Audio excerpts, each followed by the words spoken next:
आचार्य रामचंद्र शुक्ल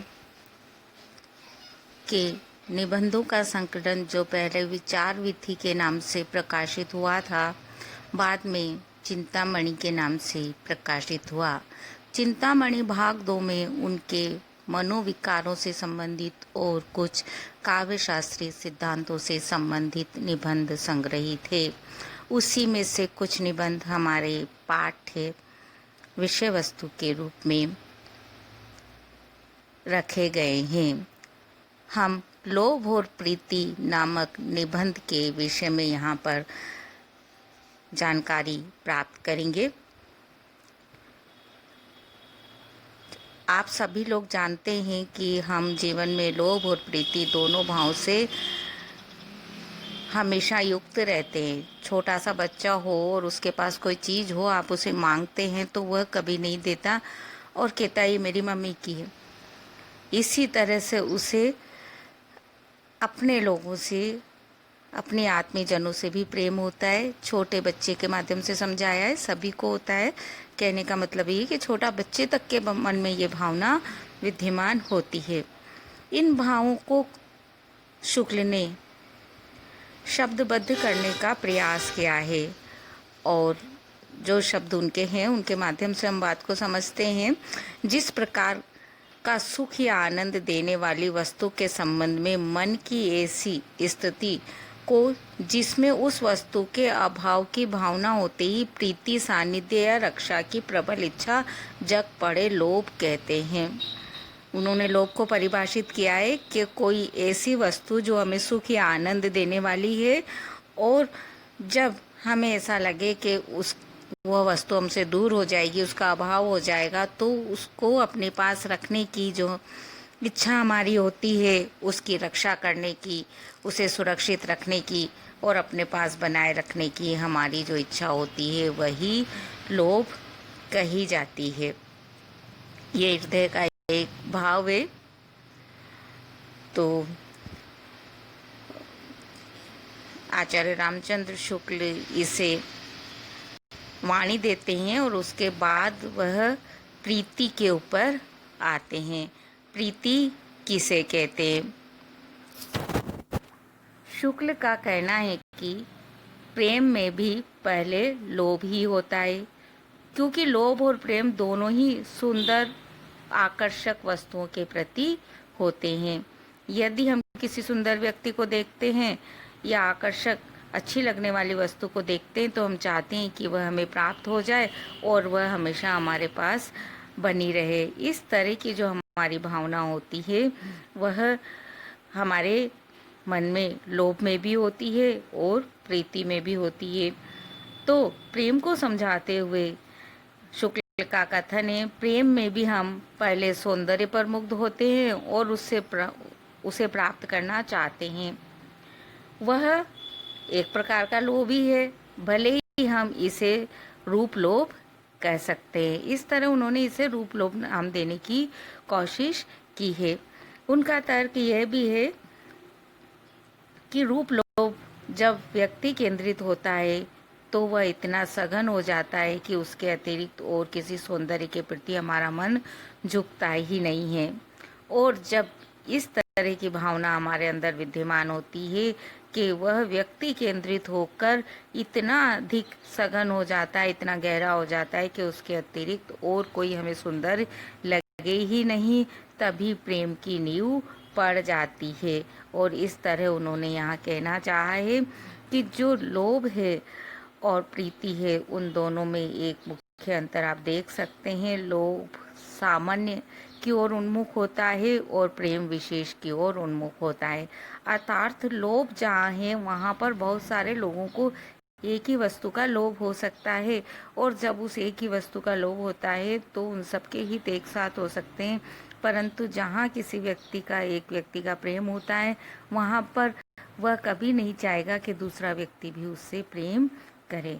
इसलिए उन्होंने लोभ और प्रीति में कुछ अंतर भी बताए हैं, जिन्हें हम कुछ बिंदुओं के माध्यम से यहाँ पर स्पष्ट करके समझते हैं। सबसे पहले तो बात यही आती है कि यदि आधार की दृष्टि से देखा जाए तो दोनों में अंतर होता है। जो बात हमने कहा है कि जो लोभ है वो सामान्य उन्मुख होता है और प्रेम विशेष अर्थात व्यक्ति विशेष के प्रति रहता है, वह किसी व्यक्ति विशेष के प्रति ही होगा। साथ ही हमें यह चीज़ भी यहाँ पर ध्यान रखनी है कि मन में जब किसी वस्तु के प्रति कोई भावना होती है तो वह लोभ कहलाती है, और व्यक्ति के प्रति वही भावना होती है तो वह प्रेम कहलाती है।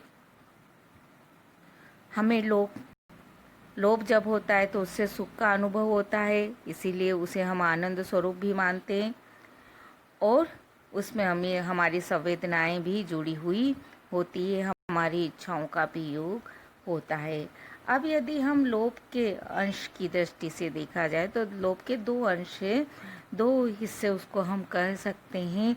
एक है उसे प्राप्त करने की इच्छा, जिस वस्तु का हमें लोभ होता है उसे हम प्राप्त करना चाहते हैं, और दूसरी उसकी रक्षा करना चाहते हैं। जैसे इसे हम और ज़्यादा समझें तो किसी भी जन्मभूमि के प्रति, देश के प्रति लोगों के मन में जो भावना होती है वह लगाव की भावना लोभ होती है, और उसे प्राप्त करने की उनकी इच्छा रहती है, और दूसरी उनकी इच्छा होती है रक्षा की इच्छा। इसीलिए देशभक्ति में व्यक्ति अपने प्राणों को भी अर्पित करने के लिए हमेशा तैयार रहते हैं। अगले बिंदु के रूप में यदि हम देखें तो वह बिंदु हमारे सामने है तुल्य अनुराग। तुल्य अनुराग के पहले हम थोड़ा सा इस बात को भी समझ ले कि प्रेम के दो पक्ष होते हैं, एक होता है एकांतिक पक्ष और एक होता है लोक जीवन से संबंधित पक्ष। जब हम एकांतिक पक्ष को देखते हैं तो इसके अंदर दो हृदय सब कुछ छोड़कर केवल एक दूसरे के ही समीप रहना चाहते हैं, परंतु जब लोकबद्ध कर्म क्षेत्र होता है, लोक जीवन का क्षेत्र होता है, तो उसमें कर्म की प्रधानता हुआ करती है। और इस दृष्टि से हम जिन चीज़ों को देखना चाहते हैं वह है प्रेम की स्थिति सदैव एक जैसी नहीं रहती है, वह कम या ज़्यादा उसके स्वरूप में परिवर्तन होता रहता है। इसलिए इसकी स्थिति के लिए यह माना गया है कि इसमें जो स्थिति है वह दोनों पक्षों में तुल्य अनुराग वाली होना चाहिए, अर्थात दोनों पक्षों में जब प्रेम की भावना होगी तभी प्रेम प्रेम कहलाएगा।